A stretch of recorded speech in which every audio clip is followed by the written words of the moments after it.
Hello viewers, well begin is half done. It means अगर आपकी आज की शुरुआत अच्छी हुई है तो आपने बहुत अच्छा काम ऑलरेडी स्टार्ट कर दिया है। Right A composition on any one of the following. इसमें से दो टॉपिक्स मेरी प्रेडिक्टेड वीडियो कॉम्पोजिशन में से आए हैं। Your friend once played a harmless prank on you, given account of what happened, your response to the prank and what you learn from the experience. ये prank वाला जो है वो मैंने आपको 5 मिनट पे बोला हुआ है, आप वीडियो खोल के सुन सकते हैं। Next is describe what you see and hear as you move about the corridors and compound during your school break time. How does the scene change after the bell ring? ये भी मैंने अपनी predicted video में बोला हुआ है आपको कि एग्जामिनेशन से पहले का सीन क्या है, और ये आपका 2 मिनट्स पे 2.02 मिनट्स पे आपको मिल जाएगा। आप मेरी वीडियो में सुन सकते हैं कि कॉरिडोर में आपने क्या देखा, कंपाउंड में क्या है, तो ऑब्वियसली एग्जामिनेशन से पहले क्या है, वही साउंड वही सीन रहेंगे, और उसके बाद ब्रेक टाइम के लिए लिखना था आपने, तो एग्जामिनेशन से पहले वैसा ही सीन होता है जैसे ब्रेक टाइम और उसके बाद का। तो काफी सारे पॉइंट्स आप उसमें से ले सकते थे अगर आपने मेरे पे विश्वास करके वो किया है तो। बाकी आपके लिए बहुत अच्छा फॉर अगेंस्ट का टॉपिक भी आया है, more collaboration less competition is the need of the hour. Question 2 में आपके पास है grandmother is taught you a special skill. कोई भी आप लेटर लिख सकते हैं इसमें जिसमें किसी भी स्किल के बारे में आपको मेंशन करना है, और म्युनिसिपल कमिश्नर को आपने नो बस स्टॉप का लेटर जो देना है, complaint letter. Now your school is hosting an inter school story writing competition. मैंने बहुत सारे कैची हेडिंग्स दिए थे, उसमें से कोई भी आपने अच्छी हेडिंग दे करके और इसको किया होगा नोटिस का। दोनों फॉर्मेट्स में से कोई भी एक फॉर्मेट अगर आपने ऑप्ट किया होगा, ऑन, फ्रॉम, एट अगर बिगिनिंग में मतलब सेंटर अलाइनमेंट में लिखा है, या फिर टाइम वाला अगर आपने डेट टाइम वेन्यू वाला लिखा है तो लेफ्ट हैंड अलाइनमेंट में, तो दोनों ही ठीक होंगे। ईमेल भी आपने एक ही पर्सन को लिखनी थी, ये भी बहुत अच्छा है। क्वेश्चन नंबर 4 में पैराग्राफ बहुत इजीली समझ आने वाला, कॉम्प्रीहेंड हो रहा होगा इजीली, और मीनिंग्स तो बहुत ही इजी हैं। पहला मीनिंग आया satchel, satchel mean school bag हो गया, तो उसमें सी आ जाएगा school bag. And next is spare, spare means D यानी कि एक्स्ट्रा। तो पैराग्राफ पढ़ने से आराम से मीनिंग क्लियर हो रहे हैं। Which word in the passage is the opposite of closed? It is C, which means opened आ गया। अगर प्रेसी की बात करेंगे तो प्रेसी में भी आप बहुत सारे सिंपल पॉइंट्स आपको दिखाई दे रहे हैं, जिसमें आपने लिखना था मिस्टर पान वाला introduced Hari to watch mending. तो इसमें आप कौन कौन से पॉइंट्स ले सकते हैं, इसमें बहुत सारे पॉइंट्स हैं, आप आराम से इसमें से 6 पॉइंट्स निकाल सकते थे। Don't often get a piece like this anymore, clock, yes, and electronic gadgets, revealing the machinery to a fascinated hurry, take you on as its apprentice, you will have to ask Jagu first, help me for 2 hours a day। ये major points हैं जो आप इसके अंदर ले सकते थे, तो अगर आपने ये लिए हैं तो it is well good. Now question number 5, fill in the blanks. One day we given है lifted the box up, we dash a dead mouse, तो we found a dead mouse like a lying among our treasures। It, B का हो जाएगा was, it was an exciting discovery, a boy took it up by its tail and waved it in front of our faces। What shall we do with it? He cried, it stinks, someone shouted। Throw it out of the window quick, he hesitated, they all looked at me। Fill in the blank with appropriated word। My best friend John is named after his grandfather, after his grandfather।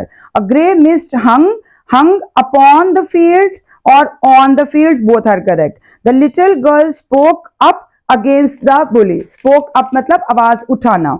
They accused him of theft। The police got the fire under control या in control। There is a bridge across the river। The driver jumped into the car। I have not seen my uncle since last summer।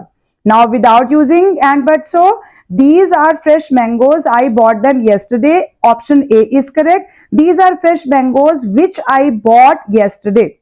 which लगेगा क्योंकि non living thing है। The debating teams were very happy, they were declared joint champions. Here option number C is correct. The debating teams were very happy as they had been declared joint champions, क्योंकि already हो चुका है तो past perfect आएगा। The rain came down, all the people ran away. When the rain came down, all the people ran away, comma है, option number A is correct। The disciple was wise, the teacher did not trust him, yet the teacher trusted। A option wrong है, was not wise, B option भी wrong है, only D option is correct। Although the disciple was wise, the teacher did not trust him। ये तो जैसे आपको बना बनाया answer मिला है, option number D.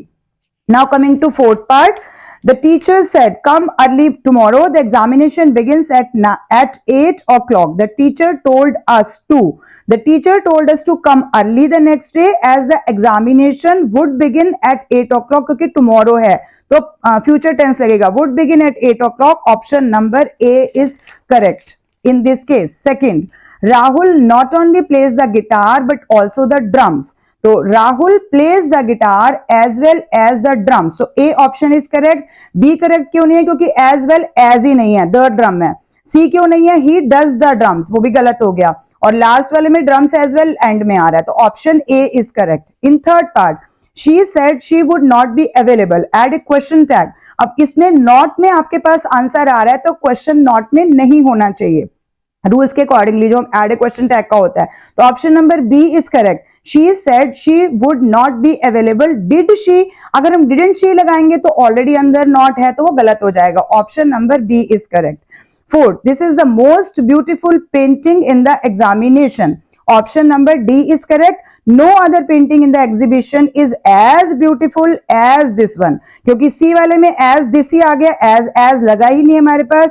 No other painting वो बी में आपके पास है, वर्ड्स ही नहीं है. और सी में भी एज दिस एग्जीबिशन, वहां पर पेंटिंग का कॉम्पिटिशन मतलब हो ही नहीं रहा, कंपैरिजन एग्जीबिशन का हो रहा है, इसलिए गलत हो जाएगा. तो option number D is correct in fourth part. In fifth, I prefer aerobics to yoga. तो आपने रेदर लगाना, तो रेदर अगर लगेगा तो प्रेफर नहीं लगेगा. तो option number B, I would rather do aerobics than yoga. Option number B is correct in this case. In sixth part, the coach taught the children the rules of the game.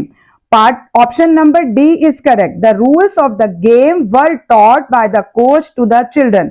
C में is taught लगा है, गलत हो जाएगा. उसमें have been लगा है क्योंकि perfect tense नहीं है. have के साथ being being लगता ही नहीं है. तो A, B, C तीनों options गलत हैं. Option number D is correct. Seventh part, no sooner did the film star arrive than the crowd cheered. As soon as. So option number D is correct in the given parts. As soon as the film star arrived. Ideally comma should be here. As soon as the film star arrived, the crowd cheered. क्योंकि ये typo error होगा, common नहीं आया है, but जितने options हैं उसमें से डी ही करेक्ट बन रहा है. अगर हम पहला देखेंगे तो अराइव्ड है, देन लगा है, वो लगाना नहीं है. सेकंड में as soon as the film star arrives आ गया, डिड है तो प्रेजेंट टेंस नहीं आएगा. और थर्ड में भी यही प्रॉब्लम है. तो डी ऑप्शन इज करेक्ट. बस यहाँ पर एक कॉमा होना चाहिए था जिसकी जगह पे हम दैन लगाते हैं. 8th part, school bags are often too heavy for students to carry. तो सो लगाना है तो सो के साथ डेट लगाना है और कैन नॉट लगाना है. तो option number B is correct. School bags are often so heavy that students can not carry them. This is option number B. पहले में सो हैवी आया, डेट नहीं आया, इसलिए इनकरेक्ट है. सी में सो हैवी आया, डेट नहीं आया, और थर्ड वाले में भी नहीं आया. तो option number B is correct. School bags are often so heavy that students can not carry them. Thank you for watching till the end. Keep watching, sharing and subscribe to my channel. अब तो थोड़ा सा trust बन गया होगा कि मैंने कुछ प्रिडिक्शन ठीक दिए थे, तो प्लीज ट्रस्ट करो. आपके फायदे के लिए कर रही हूँ और कुछ नहीं है. चाहती हूँ कि हर स्टूडेंट अच्छे मार्क्स ला पाए. Thank you.